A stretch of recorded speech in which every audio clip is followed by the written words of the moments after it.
Welcome to Candy Bomber, and today we are going to discuss when a Russophobia actually became an unconscious element in the Western mind.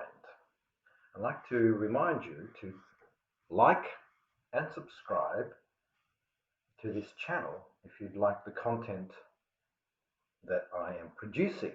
Now, if you don't, that would be fabulous if you do. If you don't, then you are not fabulous.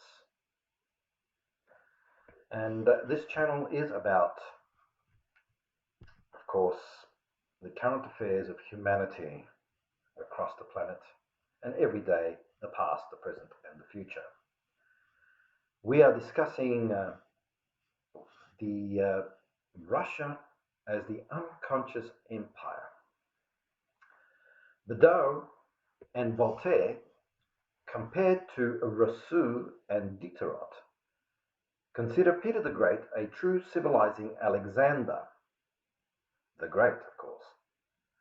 For Voltaire, civilizing Russia was good, since it will serve as a great wall, a great human wall of China, if you like, against the Tartars and other savage peoples of Asia. The word Tartar is used by the French enlightened without being very clear what it means. It is a confused notion of nomadic and Asian barbarism that invokes the invasions of the Huns and other tribes suffered many centuries ago by the Roman West and the Roman East of Europe. Naturally, the enlightened French, most of whom never visited Russia or spoke Russian, not only allow themselves to express their opinions with total freedom and fantasy about the enormous reality that was and is Russia, which completely eluded them, but in a condescending and irritatingly superior tone. They allow themselves to give advice on how to govern the Russian Empire. At that very moment of France, that is, of having lost the new France Empire of North America. They will also do that with Austria, Spain, and with the emerging new barbarous land, colonial barbarous land of the United States. Everyone participates in this wisdom for the governance of the empires. Montesquieu, Voltaire, Diderot, Jacot, Beddoe, etc. Except for Rousseau, who prefers to adopt the tone of prophetic seer and dictates himself to announcing that the time for the Tartar invasions has arrived, as if to predict the past and recall the future. In our first episode of this series on my channel, go back and watch it, Rome versus Rome and the birth of Russophobia, we already pointed out that one of the most characteristic features of Russophobia is the profusion of prophetic activity about the future of the Russian Empire, and that at that very moment it raises the concern of local powers and the ascribed elites, that is, the national or kingdoms, the elites outside of Russia. The prophetic activity of the Enlightenment is abundant in this respect and almost always wrong. In 1764, in Considerations of the Ancient and Present Government of France, a book by Argenson is published for the first time. Argenson analyzes the ills of France and offers remedies.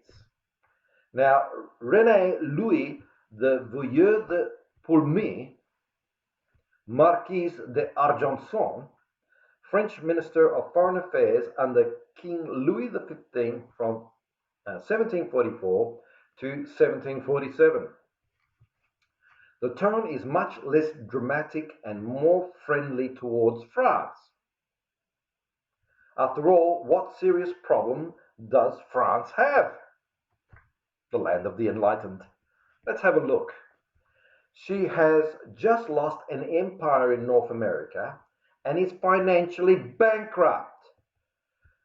A symbolic totem of this fact is the Palace of Versailles, being the enduring symbol of a bankrupt macaroni kingdom of excess.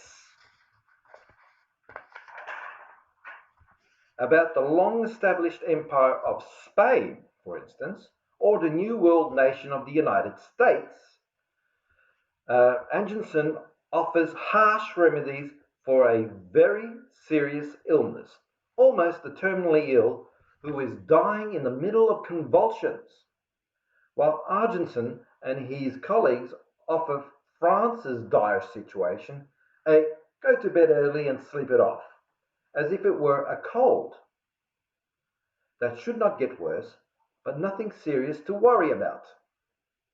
At the end of the day, the point of view that is adopted is confronting the problems of France that creates a longer lasting problem into the future.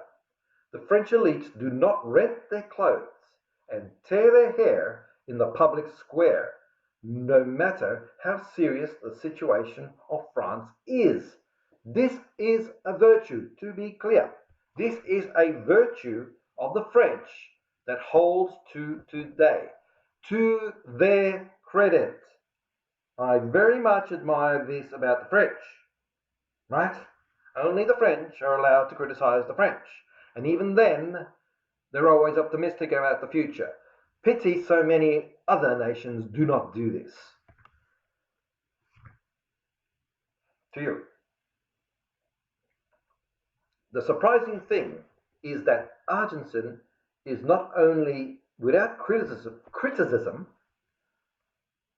to be allowed to advise the France, in other words, he does criticize what is happening in France to a mild extent, and he is not attacked for it in France. However, he also explains how Austria, Russia, and Spain should be governed. The Russians are an unconscious and ill-directed empire, as was Imperial Rome. So when looking back to the Roman Empire, one of the criticisms of the Roman Empire, whether the West ended up being Western and Eastern Roman Empire, was the fact that it had fallen apart and failed because it was unconsciously directed by its elites. It was a failure of within. Is this a mirror of what? Commentating on Russia in the second half of the 18th century was almost an intellectual sport in France. And so, Argenson asserts that Russian politics will stumble if she continues to engage in ambitious wars. That's a quote. It is essential to inspire polite manners and good taste, he continues. When it comes to etiquette, 18th century French are uncompromising. Everything that deviates from our mores and fashion is not just coarseness, but outrageous. Almost all French enlightened succumb to the invincible temptation, invincible, I like that, to tell the Russians how they should live and govern themselves. In History of the Indies, written by Diderot, he expands on the Russian domestic and foreign policy. Not only Western philosophers will rescue the Russian with advice, any enlightened Frenchman equally serves as well to get the rush out of their mental unconscious funk. Jean-Baptiste Japel d'Ataturk was the astronomer at the Royal Observatory and a member of the Royal Academy of Sciences in France, of course, when he was chosen to travel to Siberia in the middle of the 18th century, a fairly exact idea of how the solar system works is already had, but its size is only roughly guessed. If the distance between any two planets could be accurately calculated, then by applying Kepler's laws of planetary motion, all other distances could be known. I'm not going to tell you who Kepler is, look it up. The transit of Venus, that is, the passage of Venus between the Earth and the Sun, seemed likely a very propitious occasion to do so. Venus is shown as a small black spot moving across the surface of the Sun during this time. And as it transits, Venus and these transits across the Sun that can be viewed and observed are not very frequent. The one in 1761 was presented as a scientific occasion that could not be missed.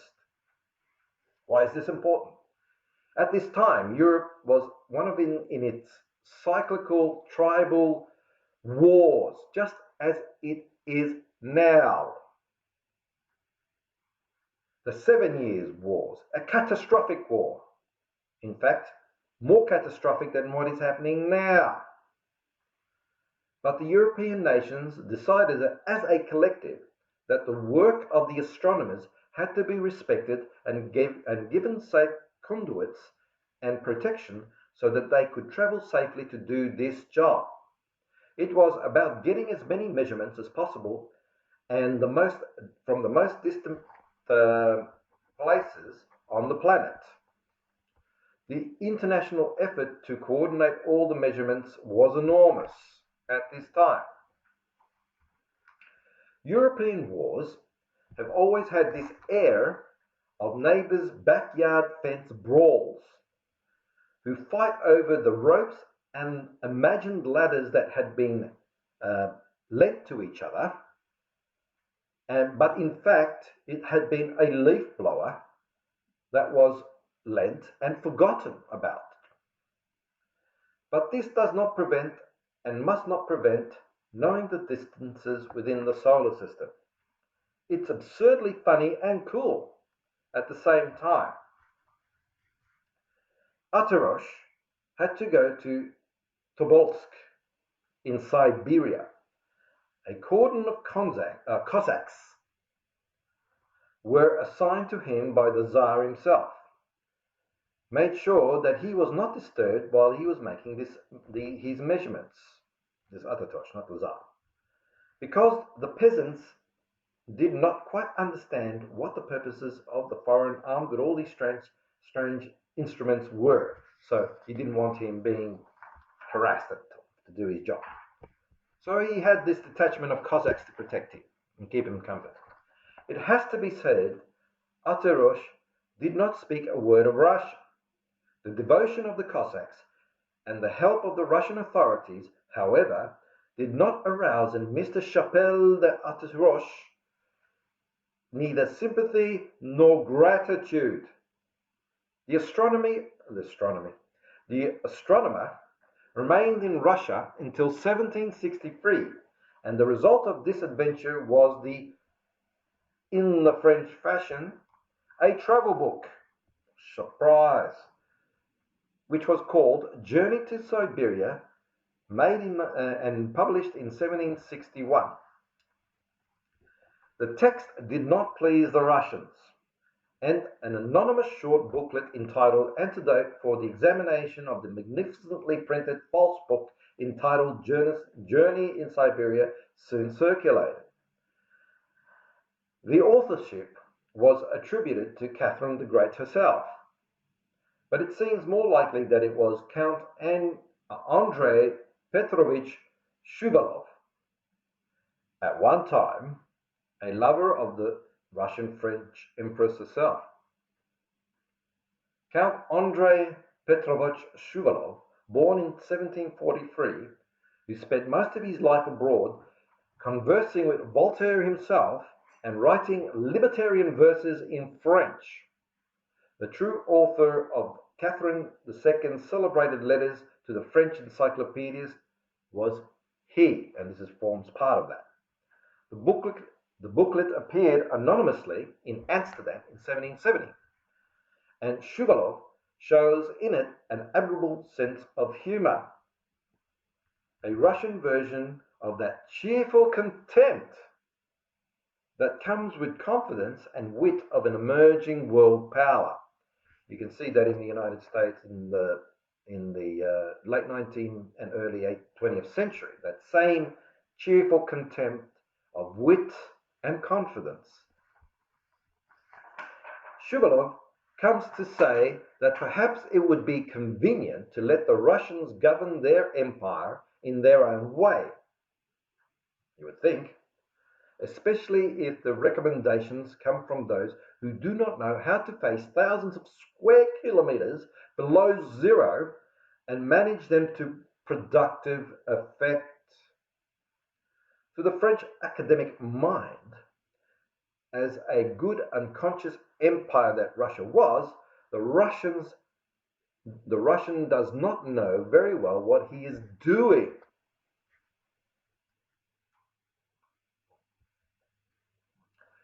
The Russian Count expresses his astonishment at everything that Mr.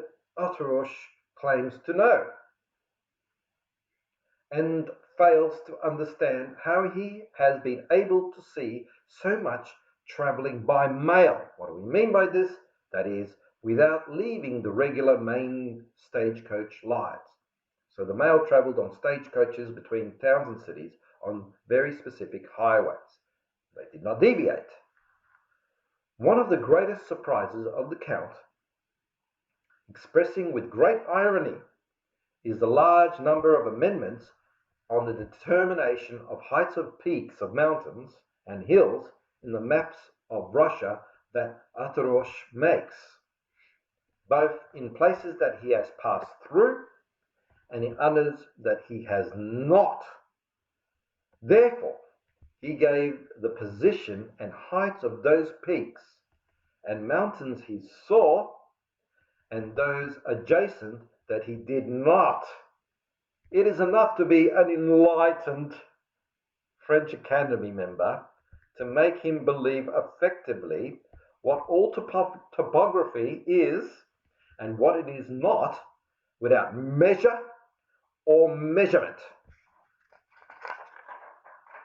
Don't let science stand in the way of a good guess. The Count's letter is tasty to read, at times hilarious. The idea that Russia will not prosper because it is nothing more than the result of a fake civilization is found everywhere in the Enlightenment. At many times, they are repeated by Oterosh and by other enlightened figures such as Diderot, who we've spoken about before. Go back and watch my series. The Russians had nothing more than a veneer, an appearance of civilized humans, beneath which the wild heart of the barbaric Asiatic continues to beat. It is the central idea of another inevitable, seemingly unending catalogue of travel books. Russia in 1839, published by Astolph de Custine.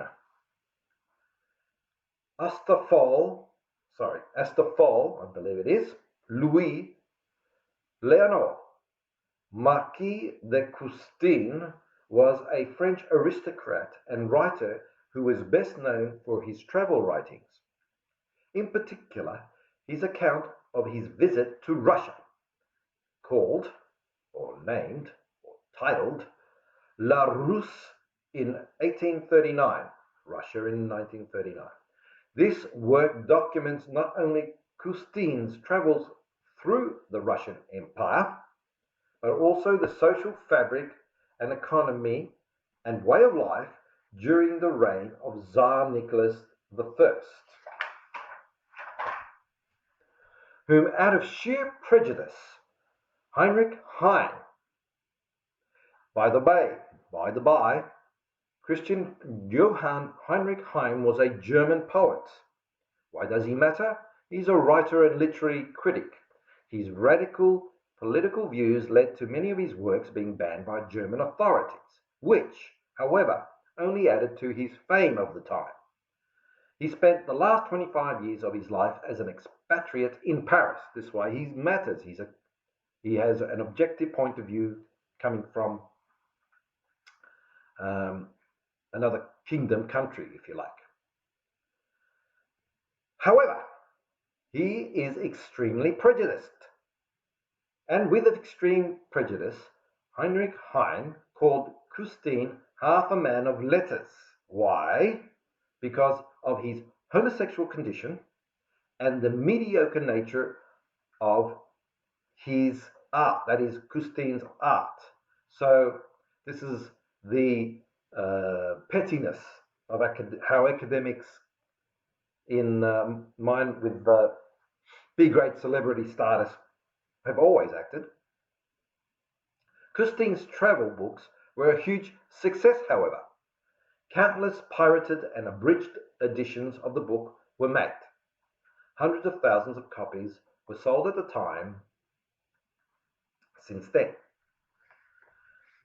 To end, Custine's constantly flatters his Western European readers' sense of superiority with phrases like, "They have just enough veneer of European civilization to be cunning, unconscious savages, but not enlightened men." Finally, all these French tourists to Russia, whether in person or in fantasy, conclude that it is better to breathe the air outside of Russia than within it. And this is my take on how the conscious propaganda that started with the wash-up of Peter the Great's transit through Europe and the conscious propaganda and debate that went through the rest of the 18th century, finally, by the late 18th century, internalized into an unconscious Russophobia that spread out from France and embedded itself in other parts of Europe.